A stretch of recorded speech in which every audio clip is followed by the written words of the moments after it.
Urdu audio بکس.com پر آپ سن رہے ہیں سیرت سرور عالم صلی اللہ علیہ وآلہ وسلم، جلد دوئم، تالیف مولانا سید ابوالعلا مودودی، آواز وجیح احمد صدیقی، پروڈیوسر اظہر نیاز، باب ششم، فصل پنجم، دوسرا حصہ۔ برہنگی اور اوریانی جیسی کھلی شرمناک بات پر جب قریش اور اہل عرب کو ٹوکا گیا اور انہیں اس بات پر شرم دلائی گئی کہ کعبے کے گرد بھی وہ برہنہ طواف کرنے میں تأمل نہیں کرتے جس سے زیادہ صریح گھناؤنا فعل کوئی نہیں ہو سکتا، تو انہوں نے اسے بھی تقلید آبائی کی بنیاد پر جائز ٹھہرانے کی کوشش کی۔ چنانچہ سورہ اعراف میں ہے، جب یہ لوگ کوئی شرمناک کام کرتے ہیں تو کہتے ہیں کہ ہم نے اپنے باپ دادا کو ایسا ہی کرتے پایا ہے اور اللہ نے ہم کو اس کا حکم دیا ہے۔ اے نبی، ان سے کہو، اللہ بے حیائی کا کبھی حکم نہیں دیا کرتا۔ کیا تم اللہ کا نام لے کر وہ باتیں کہتے ہو جن کو تم نہیں جانتے کہ اللہ نے ان کا حکم دیا ہے؟ آیت 28۔ کفار عرب طرح طرح کی غیر معقول جاہلانہ رسموں پر جمے ہوئے تھے اور بلا کسی دلیل کے یہ سمجھے بیٹھے تھے کہ یہ سب اللہ کی مقرر کردہ ہیں۔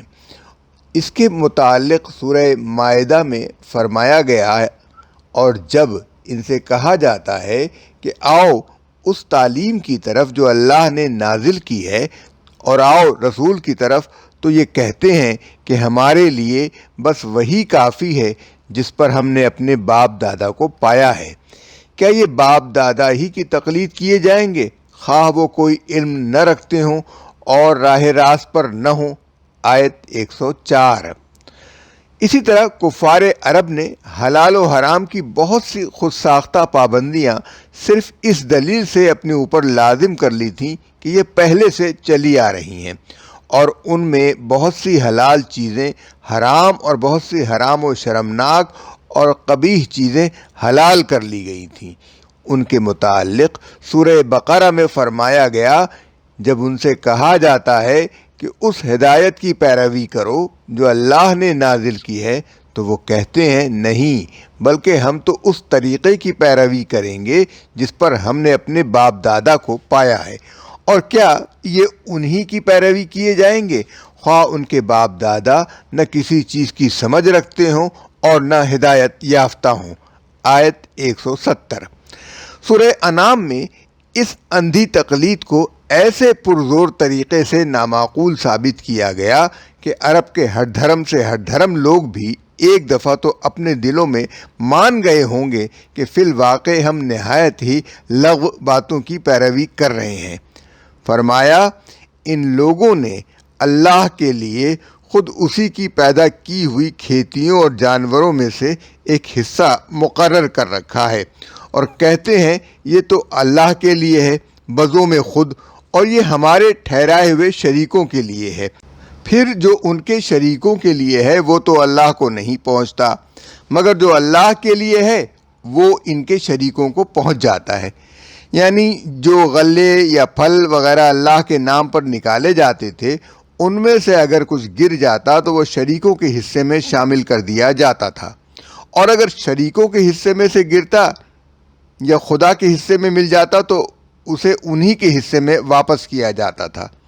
کھیت کا جو حصہ شریکوں کی نظر و نیاز کے لیے مخصوص ہوتا تھا، اس میں سے اگر کبھی پانی اس حصے کی طرف پھوٹ بہتا جو خدا کی نظر کے لیے مختص ہوتا، تو اس کی ساری پیداوار شریکوں کے حصے میں داخل کر دی جاتی تھی۔ لیکن اگر اس کے برعکس صورت پیش آ جاتی تو خدا کے حصے میں کوئی اضافہ نہ کیا جاتا۔ اگر کبھی خشک سالی کی وجہ سے نظر و نیاز کا حصہ خود استعمال کرنے کی ضرورت پیش آ جاتی تو خدا کا حصہ کھا لیتے تھے، مگر شریکوں کے حصے کو ہاتھ لگاتے ہوئے ڈرتے تھے کہ کہیں کوئی بلا نازل نہ ہو جائے۔ اگر کسی وجہ سے شریکوں کے حصے میں کچھ کمی آ جاتی تو وہ خدا کے حصے سے پوری کی جاتی تھی، لیکن خدا کے حصے میں کمی ہوتی تو شریکوں کے حصے میں سے ایک حبہ بھی خدا کے حصے میں نہ ڈالا جاتا۔ کیسے برے فیصلے ہیں جو یہ لوگ کرتے ہیں۔ اور اسی طرح بہت سے مشرکین کے لیے ان کے شرکاء نے خود اپنی اولاد کے قتل کو خوشنما بنا دیا ہے تاکہ ان کو ہلاکت میں ڈالیں اور ان پر ان کے دین کو مشتبہ بنا دیں، یعنی انہیں اس غلط فہمی میں ڈال دیں کہ یہ بھی اسی دین کا کوئی حصہ ہے جو انہیں حضرت ابراہیم و اسماعیل علیہ السلام سے ملا تھا۔ اس مقام پر ظاہر ہے کہ شریکوں سے مراد دیوتا اور معبود نہیں بلکہ وہ مذہبی پیشوا ہیں جنہوں نے بعد کے دور میں غلط عقائد اور مذہبی رسوم کو رواج دیا اور لوگوں نے اس طرح پیروی کی جیسی خدا کے قانون کی کرنی چاہیے۔ اور وہ کہتے ہیں کہ یہ مویشی اور کھیتیاں محفوظ ہیں، ان کو کوئی نہیں کھا سکتا سوائے اس کے جسے ہم کھلانا چاہیں، بزوم خود، اور کچھ جانور ہیں جن کی سواری و باربرداری حرام کر دی گئی ہے، اور کچھ جانور ہیں جن پر وہ اللہ کا نام نہیں لیتے، اللہ پر افتراء کرتے ہوئے یعنی جھوٹ گڑھتے ہوئے کہ اللہ نے ان پر اپنا نام لینے سے منع کر دیا ہے، اور کہتے ہیں کہ ان جانوروں کے پیٹ میں جو بچہ ہے وہ ہمارے مردوں کے لیے مخصوص ہے اور ہماری عورتوں کے لیے حرام، لیکن اگر وہ مردہ ہو تو مرد و عورت سب اس میں شریک ہیں۔ دیکھو یہ 8 نر و مادہ ہیں، 2 بھیڑ کی قسم سے اور 2 بکری کی قسم سے۔ اے نبی ان سے پوچھو کہ اللہ نے ان کے نر حرام کیے ہیں یا مادہ، یا وہ بچے جو بھیڑوں اور بکریوں کے پیٹ میں ہوں؟ ذرا ٹھیک ٹھیک علم کے ساتھ مجھے بتاؤ اگر تم سچے ہو۔ اور اسی طرح 2 اونٹ کی قسم سے ہیں اور 2 گائے کی قسم سے، ان سے پوچھو ان کے نر اللہ نے حرام کیے ہیں یا مادہ، یا وہ بچے جو اونٹنی اور گائے کے پیٹ میں ہوں؟ کیا تم اس وقت حاضر تھے جب اللہ نے ان کے حرام ہونے کا تمہیں حکم دیا تھا؟ پھر اس شخص سے بڑھ کر ظالم اور کون ہوگا جو اللہ کی طرف منسوب کر کے جھوٹی بات کہے تاکہ علم کے بغیر لوگوں کی غلط رہنمائی کرے؟ یقیناً اللہ ایسے ظالموں کو راہ راست نہیں دکھاتا۔ آیات 136 تا 144 سورہ انعام۔ بڑے لوگوں اور پیشواؤں کی غلط پیروی۔ تقلید آبائی سے قریب تر ایک اور سبب گمراہی کی قرآن نے نشاندہی کی جو لوگوں کو بگاڑنے اور معاشرے کو خراب کرنے میں اس سے کسی طرح کم نہیں ہے، اور وہ ہے اپنی قوم یا دنیا کے بڑے لوگوں، لیڈروں، مذہبی پیشواؤں اور دولت مند سرداروں کی پیروی، جو یہ دیکھے بغیر کہ وہ کدھر جا رہے ہیں صرف اس بنا پر کی جائے کہ وہ ہیں بڑے لوگ۔ قرآن نے لوگوں کو آگاہ کیا کہ قیامت کے روز اسی طرح کی پیروی کرنے والے پچھتا پچھتا کر کہیں گے، اے ہمارے پروردگار، ہم نے اپنے سرداروں اور بڑے لوگوں کی اطاعت کی اور انہوں نے ہمیں راہ سے بے راہ کر دیا۔ اے ہمارے رب، ان کو دوہرا عذاب دے اور ان پر سخت لعنت کر۔ سورہ الاحزاب آیات 67 اور 68۔ اے ہمارے پروردگار، ہمیں ان جنوں اور انسانوں کو دکھا جنہوں نے ہم کو گمراہ کیا تھا، ہم انہیں پاؤں تلے رون ڈالیں گے تاکہ وہ خوب ذلیل و خوار ہوں۔ سورہ حامیم سجدہ آیت 29۔ جب اللہ تعالیٰ سزا دے گا اس وقت وہی پیشوا اور رہنما جن کی دنیا میں پیروی کی گئی تھی اپنے پیرووں سے لا تعلقی ظاہر کریں گے، مگر عذاب دیکھ کر رہیں گے، اور ان کے اسباب و وسائل کا سلسلہ کٹ جائے گا، اور وہ لوگ جو دنیا میں ان کی پیروی کرتے تھے کہیں گے کہ کاش ہم کو ایک موقع پھر مل جاتا تو ہم ان سے اسی طرح بیزار ہو کر دکھا دیتے جس طرح آج یہ ہم سے بیزاری ظاہر کر رہے ہیں۔ یوں اللہ ان لوگوں کے وہ اعمال جو یہ دنیا میں کر رہے ہیں ان کے سامنے اس طرح لائے گا کہ یہ حسرتوں اور پشیمانیوں سے ہاتھ ملتے رہیں گے مگر آگ سے نکلنے کی کوئی راہ نہ پائیں گے۔ سورہ بقرہ آیت 166 اور 167۔ کاش تم ان ظالموں کا حال اس وقت دیکھو جب یہ اپنے رب کے سامنے کھڑے کیے جائیں گے اور ایک دوسرے سے دو بدو جھگڑا کریں گے۔ جو لوگ دنیا میں دبا کر رکھے گئے تھے وہ بڑے بننے والوں سے کہیں گے تم نہ ہوتے تو ہم مسلمان ہوتے۔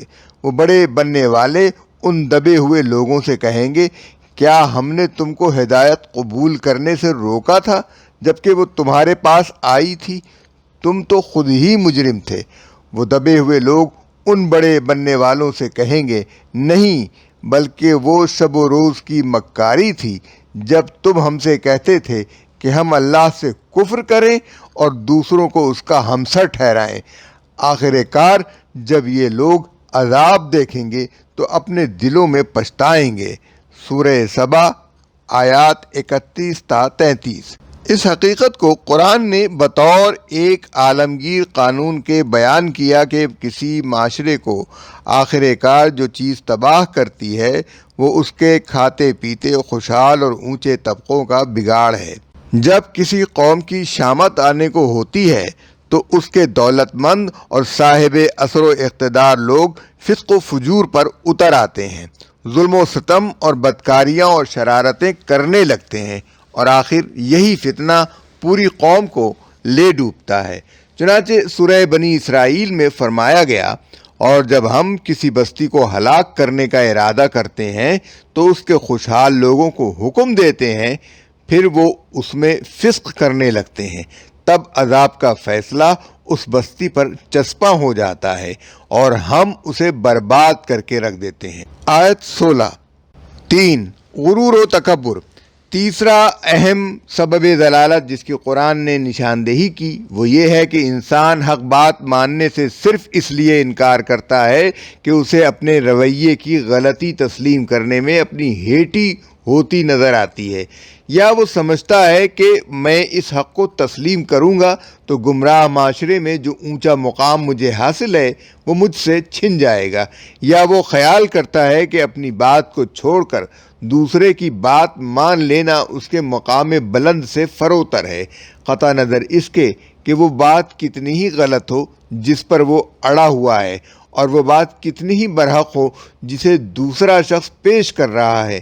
قرآن مجید میں اس سبب ضلالت کو بار بار لوگوں کے سامنے پیش کیا گیا تاکہ ان کا اپنا غرور بھی ٹوٹے جو قبول حق میں مانے ہو رہا تھا، اور ان بہت سے علم برداران ضلالت کی گمراہی کے اصل سبب سے بھی وہ واقف ہو جائیں جو ان کے اپنے زمانے میں یا ان سے پہلے گزرے ہوئے زمانے میں حق کا راستہ روکنے والے تھے۔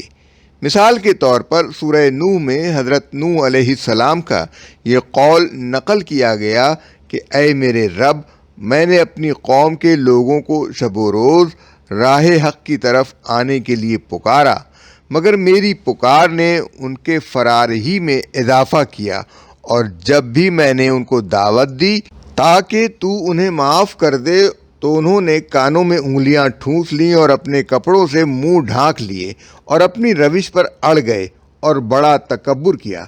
آیات 6 تا 7۔ تکبر سے مراد یہ ہے کہ انہوں نے حق کے آگے سر جھکا دینے اور خدا کے رسول کی نصیحت قبول کرنے کو اپنی شان سے گری ہوئی بات سمجھا۔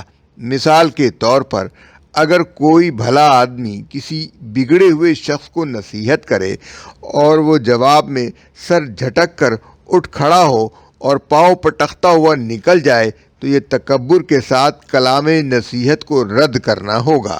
سورہ المومن میں یہ قصہ بیان کیا گیا کہ جب فرعون نے حضرت موسیٰ علیہ السلام کے قتل کا ارادہ ظاہر کیا تو اسی کے اہل دربار میں سے ایک حق پسند آدمی نے بڑے دردمندانہ اور خیرخواہانہ انداز میں نہایت مدلل طریقے سے اس کو سمجھانے اور غلط رویہ چھوڑ کر راست روی اختیار کرنے کی تلقین کی، مگر اس نے ان باتوں کا کوئی اثر نہ لیا اور اپنی ہٹ دھرمی پر قائم رہا۔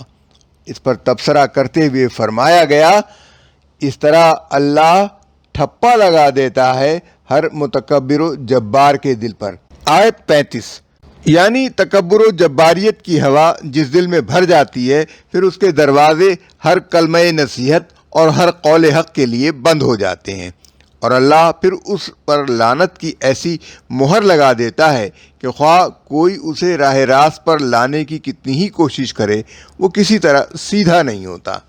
سورہ آراف میں بیان کیا گیا ہے کہ اللہ تعالیٰ نے حضرت موسیٰ علیہ السلام کو جب تختیوں پر ایک ہدایت نامہ لکھ کر دیا تو اس کے ساتھ ہی متنبع فرما دیا کہ میں اپنی نشانیوں سے ان لوگوں کی نگاہیں پھیر دوں گا جو کسی حق کے بغیر زمین میں تکبر کرتے ہیں۔ ایسے لوگ خواہ کوئی نشانی دیکھ لیں کبھی اس پر ایمان نہ لائیں گے۔ اگر سیدھا راستہ ان کے سامنے آئے تو اسے اختیار نہ کریں گے، اور اگر ٹیڑھا راستہ نظر آئے تو اسے اختیار کر لیں گے۔ آیت 146۔ سورہ بقرہ میں فرمایا، انسانوں میں کوئی ایسا ہوتا ہے جس کی باتیں دنیا کی زندگی میں تم کو بہت بھلی لگتی ہیں، اور وہ اپنی نیک نیتی پر بار بار اللہ کو گواہ ٹھہراتا ہے، مگر وہ بدترین دشمن حق ہوتا ہے۔ یہ باتیں بنا کر جب وہ پلٹتا ہے تو زمین میں اس کی ساری دوڑ دھوپ فساد برپا کرنے اور کھیتوں اور نسلوں کو برباد کرنے میں صرف ہوتی ہے، حالانکہ اللہ فساد کو پسند نہیں کرتا۔ اور جب اس سے کہا جاتا ہے کہ اللہ سے ڈرو تو اپنے وقار کا گھمنڈ اس کو گناہ پر جما دیتا ہے۔ آیات 204 تا 206۔ سورہ مدثر میں خود مکہ کے ایک سردار کا کردار پیش کیا گیا جس نے قریش کے سرداروں سے صاف صاف کہا تھا، محمد صلی اللہ علیہ وآلہ وسلم پر جو الزامات تم لوگ لگاتے ہو وہ سب جھوٹے ہیں، اور قرآن ایک ایسا کلام ہے جس میں بڑی حلاوت ہے، اس کی جڑ بڑی گہری ہے اور اس کی ڈالیاں بڑی ثمردار ہیں۔ مگر جب اس کے سامنے یہ سوال آیا کہ اس رسول اور اس کلام کو حق مان کر میں اپنی سرداری کھو بیٹھوں یا اس پر جھوٹا الزام لگا کر اپنی سرداری بچا لوں، تو اس نے دوسری چیز کو ترجیح دی اور اپنے ضمیر سے لڑ کر آخر کار ایک الزام تصنیف کر ڈالا جسے اس کا دل خود جانتا تھا کہ وہ محض اپنی بڑائی قائم رکھنے کے لیے ایک صریح جھوٹ گڑھ رہا ہے۔ قرآن نے اس کی یہ تصویر پیش کر کے اسے بالکل بے نقاب کر دیا۔ اس نے سوچا اور کچھ بات بنانے کی کوشش کی تو خدا کی مار اس پر کیسی بات بنانے کی کوشش کی۔ ہاں، خدا کی مار اس پر کیسی بات بنانے کی کوشش کی۔ پھر لوگوں کی طرف دیکھا، پھر پیشانی سکیڑی اور منہ بنایا، پھر پلٹا اور تکبر میں پڑ گیا۔ آخر کار بولا کہ یہ کچھ نہیں ہے مگر ایک جادو ہے جو پہلے سے چلا آ رہا ہے، یہ تو ایک انسانی کلام ہے۔ آیات 18 تا 25۔ نمبر 4، دنیا کی خوشحالی و بدحالی کو خیر و شر کا معیار سمجھنا۔ پھر قرآن نے بتایا کہ گمراہی کا ایک اور بڑا سبب یہ خیال ہے کہ دنیا میں جو نتائج ظاہر ہوتے ہیں وہی معیار خیر و شر ہیں۔ یہاں اگر کوئی خوشحال ہے، خواہ اس کی خوشحالی کیسی ہی بد کرداریوں کا نتیجہ ہو، وہ کامیاب ہے، اور یہاں جو خستہ حال ہے، خواہ اس کی خستہ حالی کیسی ہی نیک عملی کے ساتھ ہو، وہ بہرحال ناکام ہے۔ گویا خیر وہ ہے جس کا نتیجہ یہاں بظاہر اچھا نظر آ رہا ہے، اور شر وہ ہے جس کا نتیجہ یہاں بظاہر برا دیکھا جا رہا ہے، قطع نظر اس سے کہ اس ظاہری خیر کے پیچھے کتنی ہی حرام خوریاں اور بد اخلاقیاں پائی جاتی ہوں، اور وہ شر اپنے پیچھے کتنا ہی حسن عمل اور بلندی اخلاق کا سرمایہ رکھتا ہو۔ قرآن نے اس غلط نقطۂ نظر کی مثالیں پچھلی تاریخ سے بھی پیش کیں، اور خود مکہ اور عرب کے لوگوں کی گفتار و کردار میں بھی اس کو نمایاں کر کے دکھایا۔ حضرت نوح علیہ السلام کے قصے میں بتایا گیا کہ ان کی قوم کے سرداروں نے یہ کہہ کر ان کی تعلیم و ہدایت کو قبول کرنے سے انکار کیا تھا کہ ان پر ایمان لانے والے غریب لوگ تھے جنہیں معاشرے میں کوئی بلند مرتبہ حاصل نہ تھا۔ انہوں نے کہا، کیا ہم تجھے مان لیں حالانکہ تیری پیروی رذیل ترین لوگوں نے کی ہے۔ سورہ شعراء آیت 111۔ حضرت صالح علیہ السلام کے قصے میں قرآن نے صراحت کی کہ ان کے غریب پیرووں سے ان کی قوم کے بڑے لوگوں نے کہا، کیا تم واقعی یہ جانتے ہو کہ صالح اپنے رب کا پیغمبر ہے؟ انہوں نے کہا، ہم تو اس چیز پر ایمان رکھتے ہیں جس کے ساتھ وہ بھیجے گئے ہیں۔ اس پر ان بڑے لوگوں نے کہا ہم اس چیز کو ماننے والے نہیں جس پر تم ایمان لائے ہو۔ سورہ اعراف آیات 75 تا 76۔ یعنی تم جیسے حقیر لوگوں نے جس چیز کو مانا ہے اسے ہم نہیں مان سکتے۔ پھر تمام انبیاء کے بارے میں قرآن نے بتایا کہ ان سب کے مخالف ان کی قوم کے خوشحال لوگ تھے اور ان کا نقطۂ نظر یہ تھا کہ جس کو دنیا میں خوب مال و اولاد نصیب ہے وہی حق پر ہے، اور کبھی ایسا نہیں ہوا کہ ہم نے کسی بستی میں کوئی خبردار کرنے والا بھیجا ہو اور اس بستی کے کھاتے پیتے لوگوں نے یہ نہ کہا ہو کہ جس پیغام کے ساتھ تم بھیجے گئے ہو ہم اس کو ماننے والے نہیں، اور انہوں نے کہا ہم تم سے زیادہ مال اولاد رکھتے ہیں اور ہم ہرگز سزا پانے والے نہیں ہیں۔ سورہ سبا آیات 24 اور 25۔ یہی سوچنے کا انداز رسول اللہ صلی اللہ علیہ وآلہ وسلم کے زمانے میں کفار مکہ اور اہل عرب کا تھا، جس کے غلط ہونے پر قرآن مجید میں بار بار ان کو ٹوکا گیا۔